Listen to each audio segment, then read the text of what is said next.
So I'd like to discuss in today's video a very interesting discovery.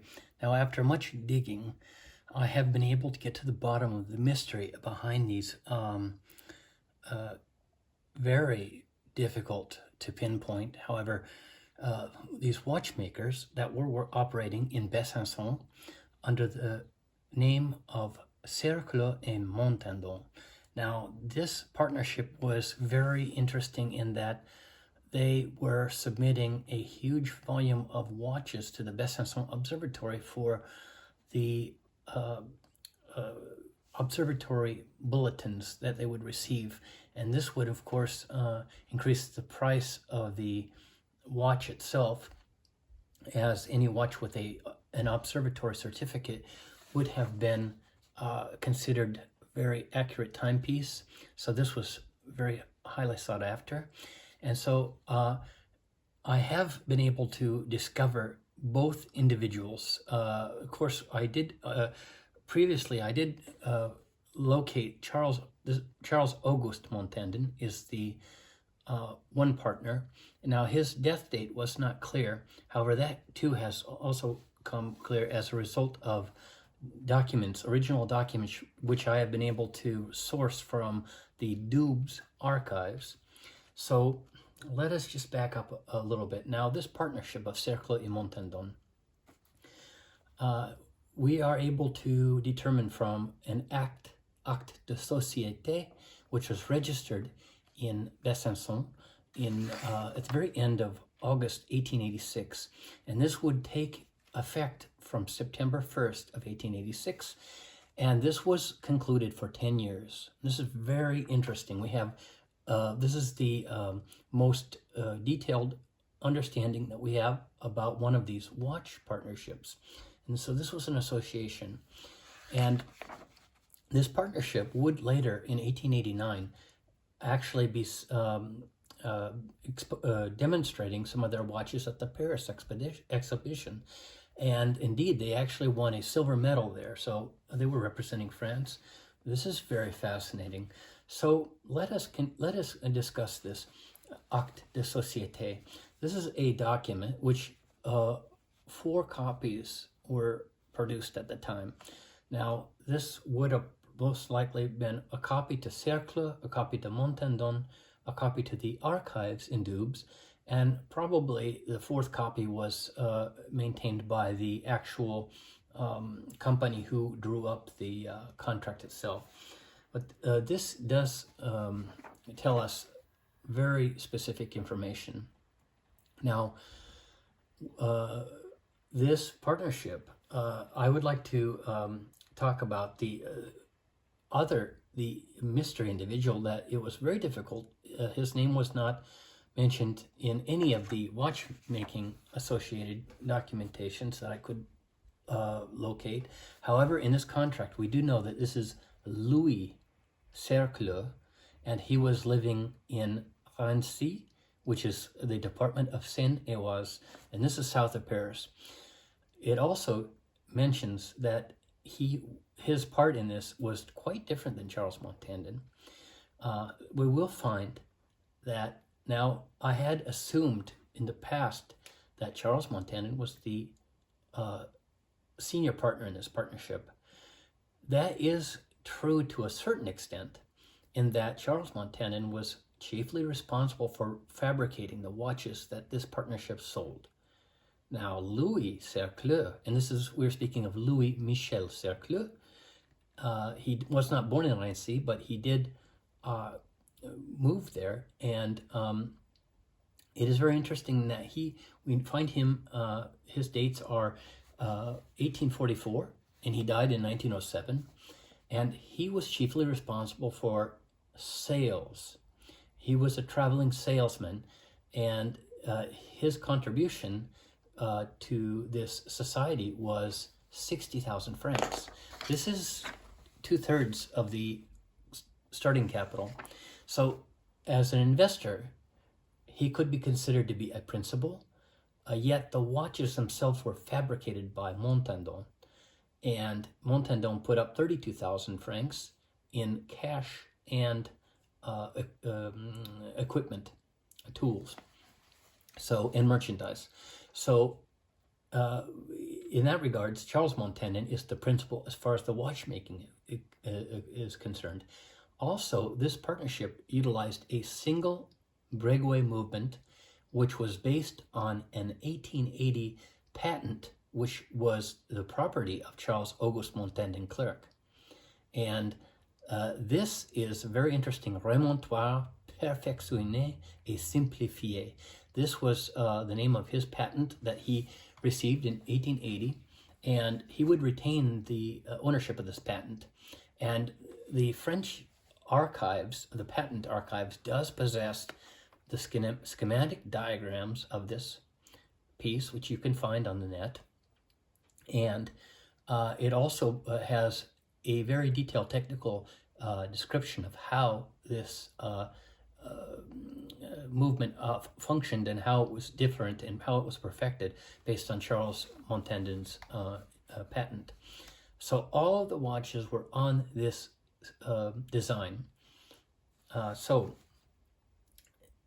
Now, I would like to briefly say, before I get into this document, that Charles Auguste Montandon Clerc was born in 1832, and he died 2 years after Louis Michel Cercle in 1909. So he was definitely the senior partner as far as age is concerned. He was older than Louis Cercle, and clearly he was the watchmaking brains behind this. Now, Cercle was also noted in genealogical information, now that his identity has been revealed, that he is recorded as having been, as far back as 1884, a fabricant de horlogerie. So this is a watch manufacturer. So he clearly had a background in watch fabrication. However, in this partnership, he was only involved in traveling as a traveling salesman and investment capital for 2/3 of this venture. It is also interesting to note that the profit would be shared 50-50. But let us also discuss the technicalities. I'd like to go through 12 points of this very interesting document. Now, as far as formation and purpose, this is a general partnership named Cercle et Montandon, and this was established for the manufacture and sale of watches. This was set for a duration and location of 10 years, starting from September 1st, 1886, with its head office in Besançon at number 8 Rue Morand. Now, this was the residence of Charles Montandon. And so he was in charge of La Maison à Besançon, and Louis Cercle was traveling around France and realizing the sales of these watches. So, and we discussed previously the capital contributions. Louis Cercle contributed 60,000 francs in cash, and Charles Montandon contributed 32,000 francs in cash or goods. And these contributions were completed within 3 months for both. Now, profit sharing was equal for both associates, and withdrawals were restricted until both partners' contributions reached half the total capital of 92,000 francs. Leftover profits in the company accrued at a 5% annual interest. Now, responsibilities. Charles Montandon, as I mentioned, would manage the Besançon office and oversee patent exploitation. Now, clearly he was also running to the observatory, delivering these watches for testing and then picking them back up. Louis Cercle was handling the sales of these watches while traveling. Both partners owed 100% of their time to the business, with annual leave of up to 4 weeks each. And this would also allow them up to 6 months sick leave with pay for each. Now, in the case of a terminal illness, the partnership could be dissolved. But they were each drawing 400 francs a month for expenses. So the expenses and allowances the company offered, and this is a really interesting window into the socio-economical reality of watchmaking in the late 19th century of France. But company covered the rent, operational expenses, and travel costs for both partners. So the residence of Charles Auguste Montandon was actually covered, and including the heating charges for the residence, etc. So these were all expenses defrayed by the company. Now each partner received their 400 franc monthly deduction. They had the 4 weeks holiday. They could have up to 6 months of sick leave, and their travel expenses were also, each was allowed to travel as they were all necessary, and this was up to several times per year. And their expenses, their travel expenses, would be covered. Now they were responsible for taking count of these and reporting these. As far as decision making and signatures, both partners were able to sign on behalf of the company, but joint signatures were required for significant acts such as loans, deeds beyond routine business, etc. Accounting and inventory was handled according to legal and commercial standards, and an annual inventory was conducted and signed and distributed to both partners. So now a termination and dissolution clause exists in here, and this is that either partner may terminate the contract after 5 years within 3 months' notice, or if 2 consecutive years show no profit. This partnership lasted from 1886 to 1896. Some of the last watches that we find coming out of the observatory trials were at the very end of, they were beyond the September 1st, 1896. They were already into November and December of that year. It's not exactly clear. Clearly, they had profit for 10 years, and they stuck to the original agreement of the 10-year contract. And this is really fascinating. This shows the stability of this partnership, that each were able to realize their portion of this association. Now, whether this was renewed, probably not likely. They were listed in the 1897 copy of the Kelly's manufacturers, sort of yellow pages, if you will. So their partnership was mentioned for watch manufacturing in Besançon in 1897. Now, whether this was just carryover from the previous year, or was it information gathered in 1896 that was printed for the following year, it's not clear. However, clearly this was a 10-year partnership. And most likely, now Charles Montandon would have been approximately 65, I believe, by this time. So he may have gone into retirement at this point. Now, the partnership should continue. The partnership also could be dissolved, as mentioned, upon incurable illness, incapacity, or death of a partner, and the surviving partner was able to continue the business by compensating the heirs of the deceased partner. Liquidation. Upon dissolution, assets are divided proportionally. In unresolved cases, a third party or liquidator is appointed. Tools and goodwill are valued based on prior inventories and profits. And the costs, the partnership bears the expenses of drafting, depositing, and publishing this act. This is this act that was actually formulated August 27th, 1886. And then both parties signed. But this is really a one-off, to be able to have the actual articles of incorporation. There are 21 articles in this document, and this tells us really almost everything we need to know about this partnership. And indeed, we probably know more about this partnership than any other Montandon watch fabrication partnership. So now, this was a fascinating individual that was in the guise of Charles Auguste Montandon.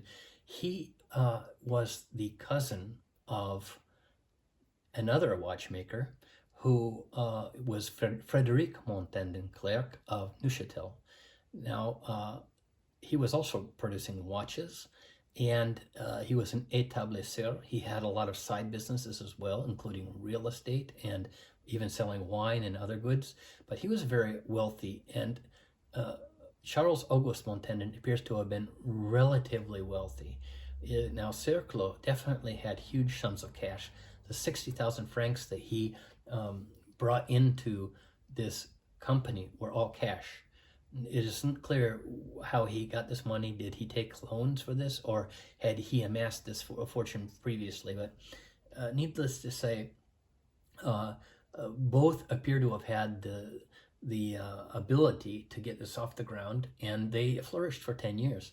So once again, very interesting partnership. Now, their watches, it is not evident to us at this point how they signed their watches, if indeed they did sign their watches. These watches may have been fabricated for other houses that were, or more famous companies that acquired these watches from their fabrication.